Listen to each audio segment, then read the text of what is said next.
Shqipëria do të përballet me Serbinë në 7 qershor.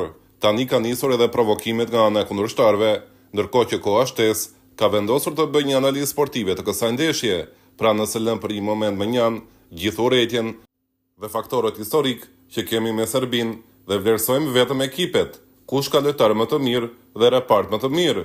Serbia ka shpallur listën e saj dhe ne kemi marrë për bazë formacionin e saj të fundit të hedhur në fushë në fitoren 2-0 kundër Austrisë. Njëkohësisht, për ta bërë krahasimin më të kuptueshëm dhe më të drejtë, kemi bërë një vendosje të Shqipërisë si ajo e Serbisë, 3-4, 2-1, për të kuptuar më qartë se kush ka emra më të mirë në secilin prej reparteve, dhe e nisim nga porta.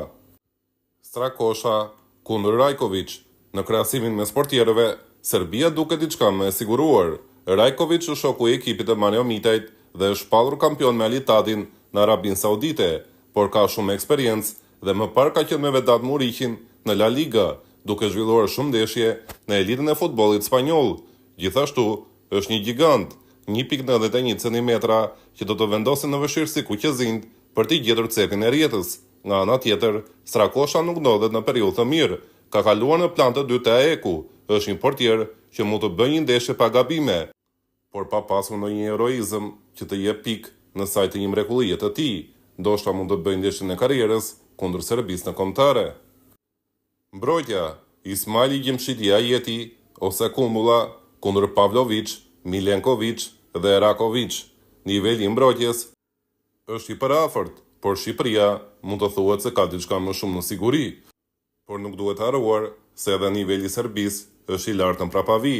Shumë rrallë, ky ekip pëson 2 gola në ndeshje, ndërsa është pamundur të shohësh një ndeshje ku ata pësojnë 3 gola. Mbrojtësi i tyre i vetëm që mund të quhet niveli më i lartë është Milenković, ka bërë një super sezon te Nottingham Foresti dhe është shumë e vështirë për ta lënë mbrapa në driblim, por me një duel me Gjimshitin te Shqipëria, forcat baraspeshohen.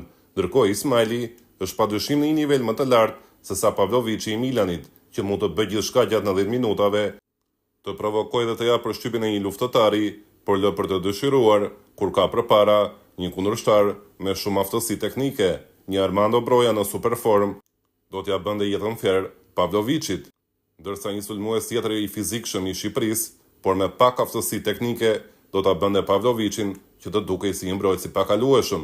Është në detyrën e Silvinjos për t'i lënë Pavlovićit dikë që është shumë më lart teknikisht dhe mos i ofroj thjesht një lojtar që ka formë fizike, pasi ajo është vetarma e serbit. Ismaili nga ana tjetër e ka treguar veten se është thjesht i pakalueshëm, pavarësisht nëse kundërshtari që ka përballë është i mirë teknikisht apo fizikisht, ndërkohë mes Ajetit dhe Kumbullës dhe Rakovićit të Zenitit, sërish peshorja anon nga Shqipëria. Mes fusha, Mitaj Aslani, Qazim Laçi ose në vendin e tij Sheu dhe Balliu kundër Terzić, Maksimović, Gudjel dhe Zivković. Terzić luan te Salzburgu, Maksimović te Panathinaikos, Gudjel te Sevilla dhe Zivković te PAOK-u. Dhe në këtë krahasim, jo vetëm që kemi një barazim të vlerave, por sërish mund të thuhet se Shqipëria ka diçka më shumë. Mitaj është i pakrahasueshëm me askënd nga kundërshtari. Vite dritë larg tyre, duke i dhënë një avantazh të madh Shqipërisë. Aslani, pjesë e Interit, pavarësisht se ka pak minuta, por tani ka fituar edhe më shumë eksperiencë. Qazim Laçi, një lojtar tipik i kombëtares që ka luajtur gjithmonë titullar, por edhe Sheu, që mund të jetë një alternativë për të, ndodhet në një superform në Poloni. Ndërkohë në krah kemi eksperiencën e Balliut që vjen nga La Liga. E parë në emra ekipesh dhe lojtarësh, me një Mitaj që shbën kundërshtarin, Shqipëria ka pak më tepër pikë në mesfush. Nedim Bajrami ose Ernest Muçi dhe Asani kundër Lukić dhe Samardrić. Ngelet për të parë se kujt do t'i besoj Silvinjo krahun e majtë të sulmit, Bajramit apo Ernest Muçit, ndërsa në krahun tjetër Yasir Asani duket i paprekshëm. Në fakt, pika e fortë e Serbisë është pikërisht kjo, ajo e fazës së krahëve të sulmit, nëse mund ta quajmë kështu. Lukić është pjesë e Fulami në Premier League dhe ka shumë minuta në këmbë, megjithëse nuk është treguar produktiv me gola të shënuar në Premier League. Ndërkohë Samardrić është pjesë e Atalandës, por shpesh duke qenë në stol. Situata e Samardrić në kombëtare është po e njëjta si ajo Ernest Muçi te Shqipëria. Është 23 vjeç, por nuk është kryer ende me ekipin dhe është ende larg pritshmërive në kombëtare. në aftësi teknike dhe mundësinë e futjes me topin në zonë, ka më pak rrezik. Rreziku i vetëm nga ky lojtar është goditja nga distanca, e ka të frikshme dhe lojtarët e Shqipërisë duhet ta mbyllin menjëherë hapësirën boshe. Në emra ekipesh ku luajnë lojtarët, Serbia kryeson në këtë aspekt, por në një Yasir Hasani në formë dhe një Nedim Bajramia për Enes Muçi të ndezur, Shqipëria mund ta tejkalojë edhe në këtë repart Serbinë. Pasi siç e përmendëm, Lukic ka një mungesë të produktivitetit. Dhe në majën e sulmit, Armando Broja kundër Dusan Vlahovic, një sezon jo i mirë për të dy sulmuesit.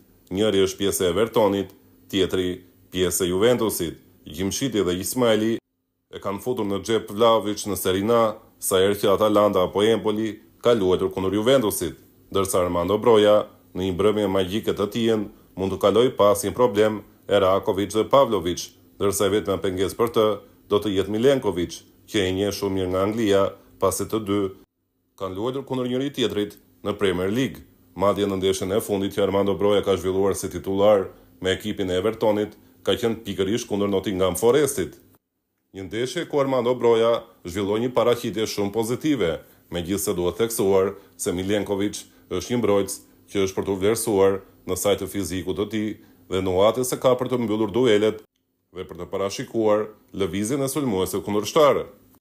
Madje edhe në një intervistë që një prej gazetarëve britanik dha në emisionin Koha Shtesë përpara ndeshjes Angli-Shqipëri dhe u diskutua për rivalitetin mes Shqipërisë dhe Serbisë, ai theksoi faktin se Shqipëria duhet të lutet që Milenkovic të mos jetë në formë ose të mos luajë në këtë takim që do të zhvillohet në Air Albania, pasi do t'i japi shumë punë sulmuesve tanë. Kështu në repartin e sulmit, me entuziazmin dhe shpërthimet që ka Armando Broja, e lë Vlahovic shumë mbrapa. Pra edhe në këtë aspekt, Shqipëria është më avantazhuar.